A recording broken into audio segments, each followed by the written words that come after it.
Hello class 7। मैं हूँ रश्मि विश्वकर्मा और ये आपकी संस्कृत की कक्षा है।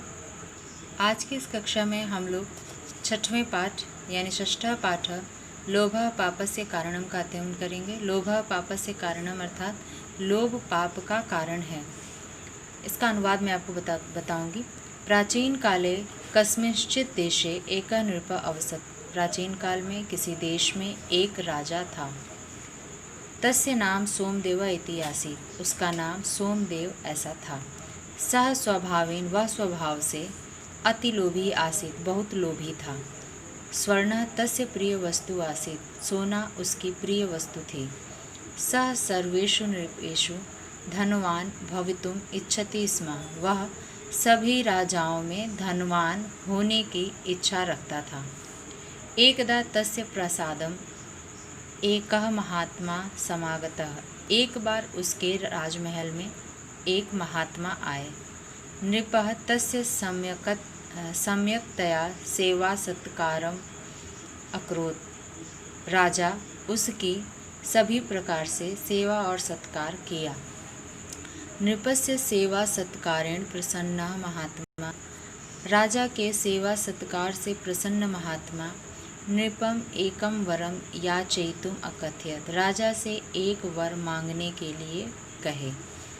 नृपः करम बद्ध्वा अवदत्। राजा हाथ करम बद्ध्वा का अर्थ होता है नमस्कार करते हुए हाथ जोड़कर। राजा हाथ जोड़कर बोला, हे महात्मन, हे महात्मा, यदि भवान मम सेवया प्रसन्नः, यदि आप मेरी सेवा से प्रसन्न हैं, तरही तो मह्यम वरम यच्छतु, मुझे वर दीजिए। यत यत वस्तुम, जो वस्तु अहम स्पृशानि, जो वस्तु मैं छूऊं, तद वह स्वर्णमयम भवेत इति, सोने की हो जाए ऐसा। उसने महात्मा से कहा कि आप मुझे ऐसा आशीर्वाद दीजिए, ऐसा वर दीजिए कि मैं जो भी वस्तु छूऊं वह सोने की हो जाए। महात्मा तथास्तु इत्युक्त्वा। महात्मा ने तथास्तु ऐसा कहा। ततः प्रस्थित और चले गए। नृपः अपि वरम प्राप्य। राजा भी वर प्राप्त करके यानी वरदान को प्राप्त करके अतीव प्रसन्न अभवत्, बहुत प्रसन्न हुआ। नृपः वर प्रभावेन अहंकारम उपागतः। राजा वर के प्रभाव से अहंकार युक्त हो गया यानी उसके मन में अहंकार आ गया। सह वरम परीक्षितुम प्रासादस्य स्तंभम अस्पृशत। वह वर का परीक्षण करने के लिए राजमहल के खंभे को छुआ। तद स्वर्णस्य अभवत, वह सोने का हो गया।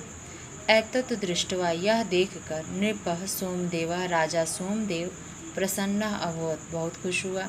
सः प्रासादस्य सर्वाणि वस्तूनि संस्पृश्य स्वर्णमयम् अकरोत्। वह राजमहल की सभी वस्तुओं को छूकर सोने की कर दिया।